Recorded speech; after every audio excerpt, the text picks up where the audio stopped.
And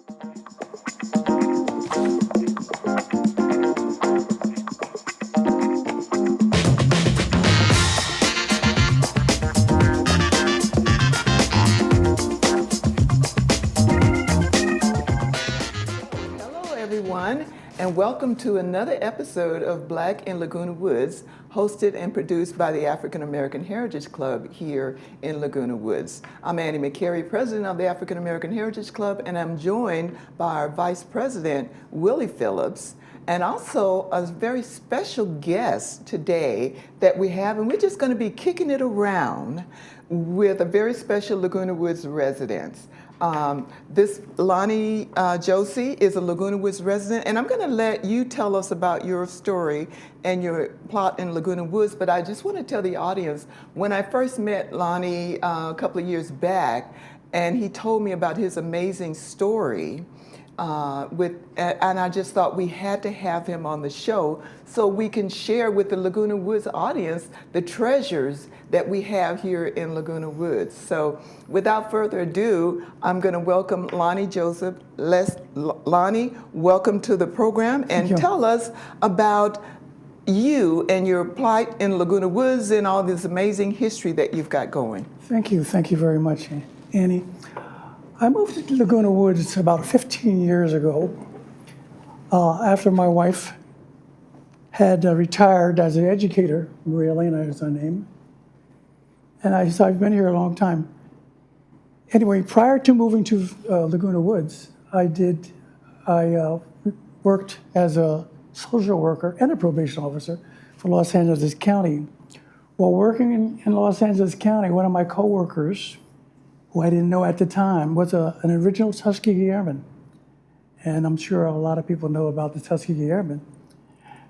And he introduced me to a lot of airmen at the time, and I even joined. They allowed me to join the Tuskegee Airmen. This is the 1990s. While at the Tuskegee Airmen, I met another man. His name was Arthur Freeman. Arthur Freeman was the nephew of Bessie Coleman. Bessie Coleman was the first African-American aviator to fly, and she learned to fly in France because they wouldn't teach her here. Also, before I came to Laguna Woods, I went to the Million Man March back in 1995, and that inspired me to keep voluntarily within the community. And I volunteered and also helped with Head Start in Moreno Valley Unified School District. I used to teach them the computers, although I wasn't a very good computer person, but I had 4 and 5 years old, so they were learning like I was. And the other volunteer thing I did is that Katrina happened in 2007. I joined Habitat for Humanity, and I went to St. Bernard's Parish right outside of New Orleans, and I helped them to restore and rebuild their community, which was terrible at that time. I stayed 5 days. Okay, well, thank you, and we're going to get some more into that, hopefully as time allows, but getting back to the Tuskegee Airmen, for the audience that are not really familiar with the Tuskegee Airmen, they were the first African-American military pilots in the U.S. Armed Forces. They were formed during World War II at the Tuskegee Airfield in Alabama. Despite facing discrimination, they flew with skill and bravery, helping to break barriers and pave the way for an integrated military. So I want to know about how your involvement, how you got involved with the Tuskegee Airmen. I got involved with them because of Roger Terry was his name. Roger Terry, when I worked with him in probation, he used to tell me that I have my law degree, but I can't practice law. And I never really questioned him. And he said that the reason why I can't, then I found out, he didn't say that, I found out that President Clinton pardoned him because he was arrested for trying to integrate the Officers Club. And this was 30 years later. President Clinton pardoned him for what he was trying to do. And he had already retired. So it was through him I found out more about the Tuskegee Airmen.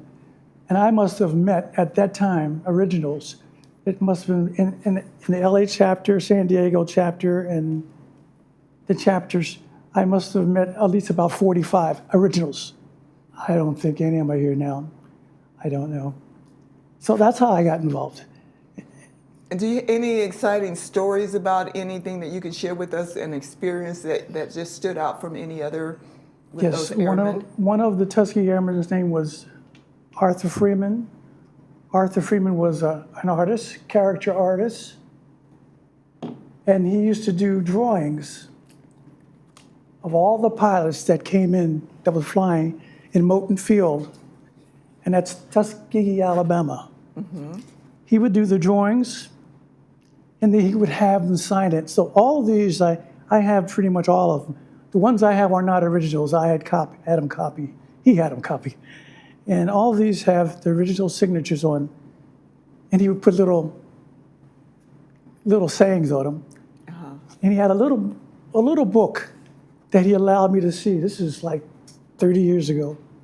He allowed me to see this little book, and I don't know what happened to the book. I hope it's at the museum right now.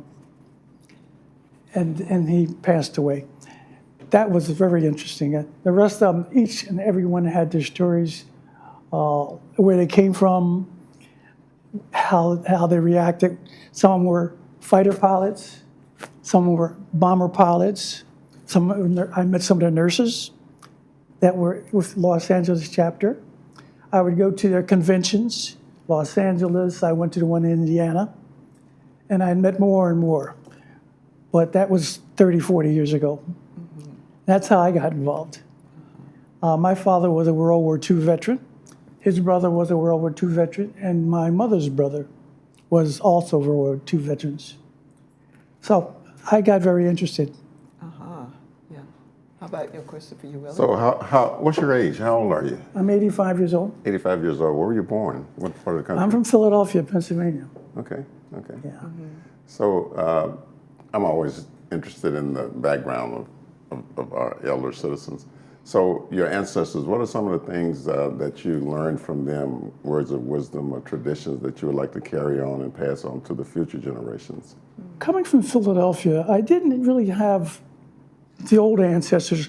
They all came from South Carolina, and they came from Maryland and Virginia. I wasn't around them too much, but it's many things I learned since I've been older about what they did and whatever.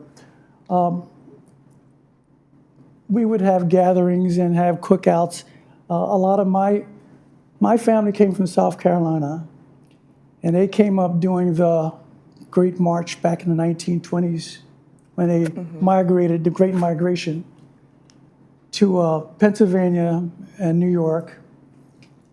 And they did things and said things I didn't understand. And in later years, I found out, like, my grandmother had something she used to say, and I think she was Geechee, but she never admits that. And Geechees are from southeast United States, from Georgia, South Carolina, and I think Louisiana. Yeah, Louisiana for sure. Yes. Yeah. And I think she was part of that, but she never said it. So can you explain a little bit more about Geechee? Because I've heard the term, but I don't really know. I can't really talk about Geechee too much because I don't know them. I did go visit South Carolina last year, but I went to their museum, and these were people that came from a certain part of Africa, and they kind of stayed within their community. Okay. And as much as possible until they were separated. And they maintain their kind of language and their slang. The slang. Especially in Georgia and South Carolina today. You'll hear them talking, and they have certain foods that they would have.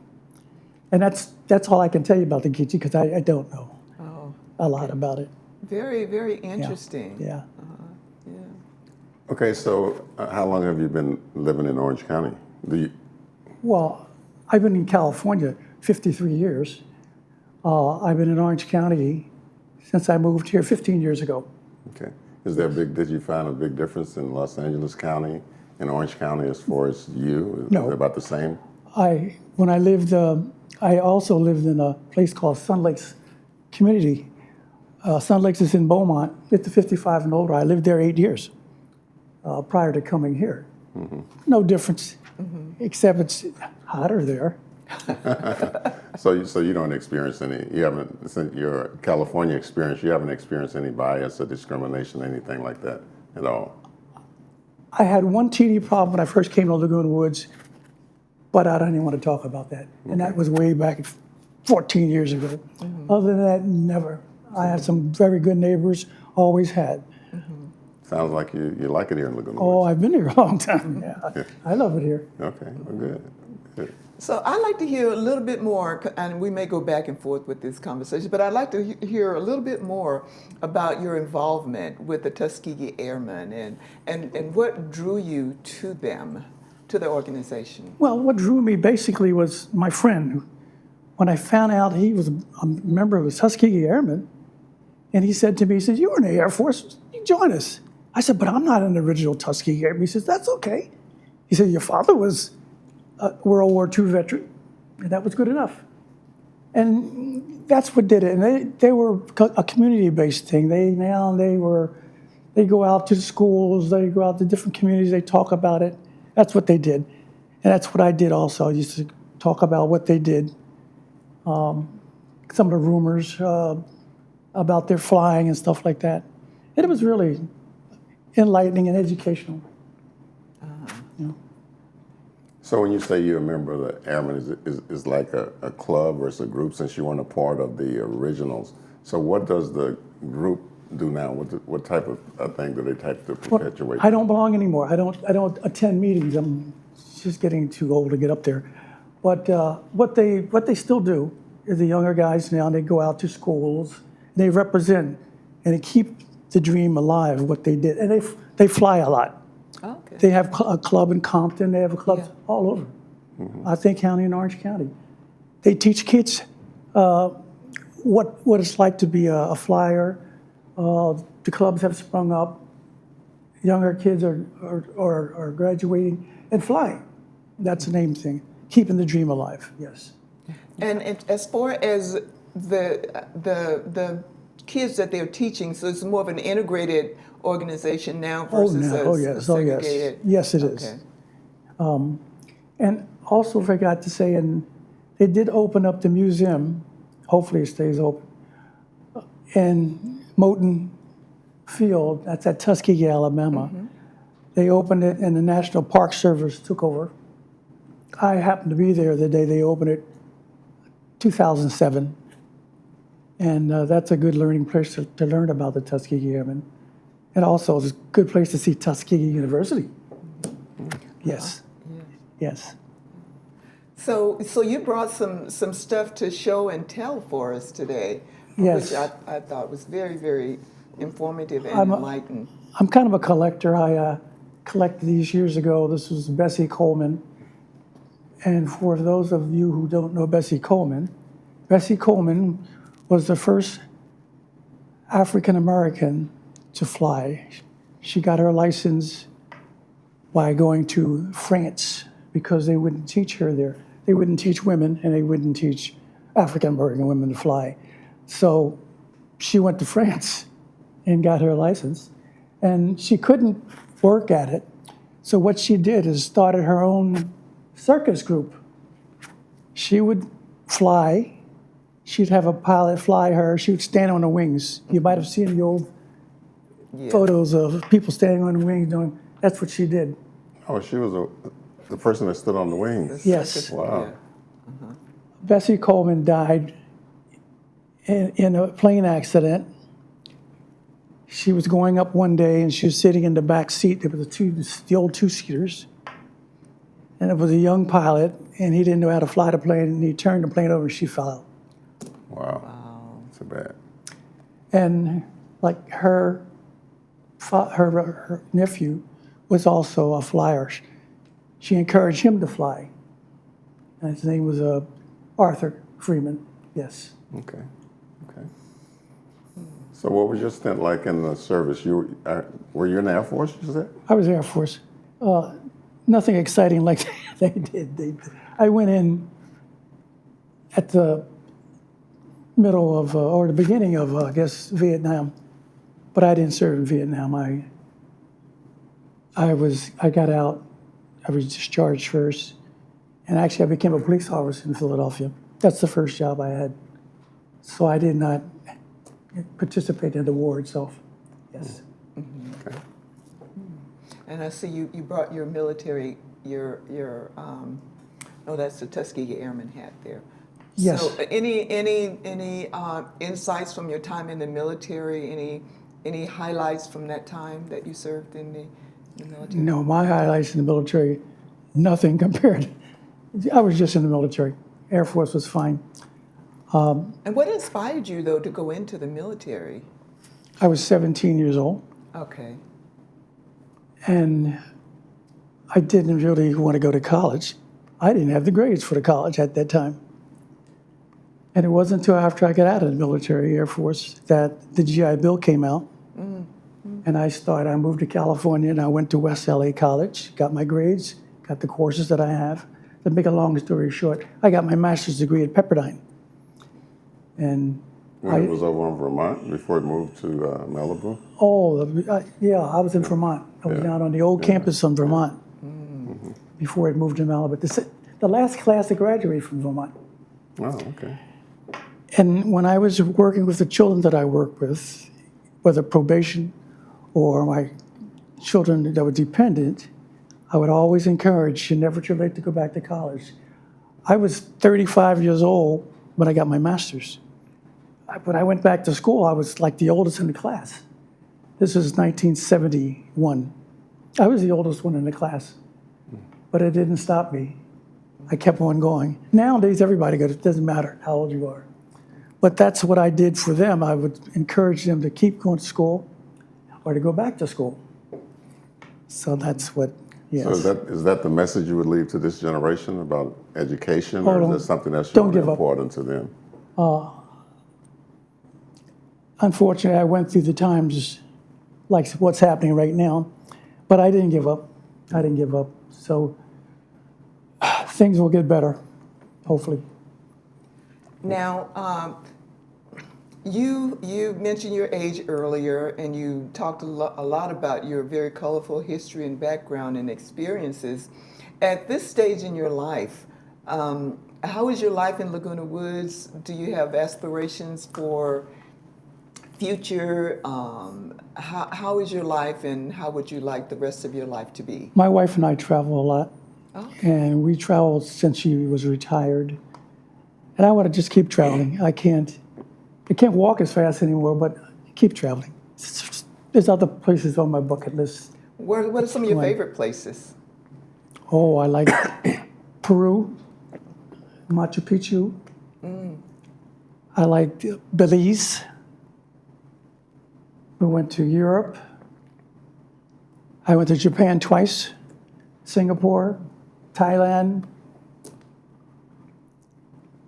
I like going to New York. I like going to Boston. I'm from Philadelphia, so I like the East Coast also. And I go back to get food. I don't have any family anymore, except I do have a sister, but she doesn't travel anymore. So I still like to travel, and I'm going to continue to travel. During your traveling, and you just mentioned several countries that you went to, did you run into any biases there? How did they treat you being a man of color? Was there a I've difference? never, ever had a problem with any of the. I go on mostly tours. I have been to New Zealand by ourselves, no problem whatsoever. Very nice people. New Zealand. I had no Costa Rica, nothing. So would you say basically that human beings are good people? We're good people? Just good people, Yeah. good food. Yeah. But my favorite, nobody can beat Mexican food. Okay. I mean, all the food I just like still having Mexican food. Okay. Yeah. I have one final question for you. We still have a little bit of time left. Recently, you attended our Juneteenth celebration this year, where we celebrated the 80th anniversary of World War II, and also we highlighted, the African Americans' contribution to the war. country. And so I don't know if you had time to form any thoughts about that, or because the African American Heritage Club, our goal is to continue to educate about African American contribution to the country. And so programs like Juneteenth, and you were there, and I know this was your first one. If you had any thoughts about the celebration itself, and in terms of keeping the movement forward, keeping the education going, keeping keeping the contributions of African Americans to the country alive.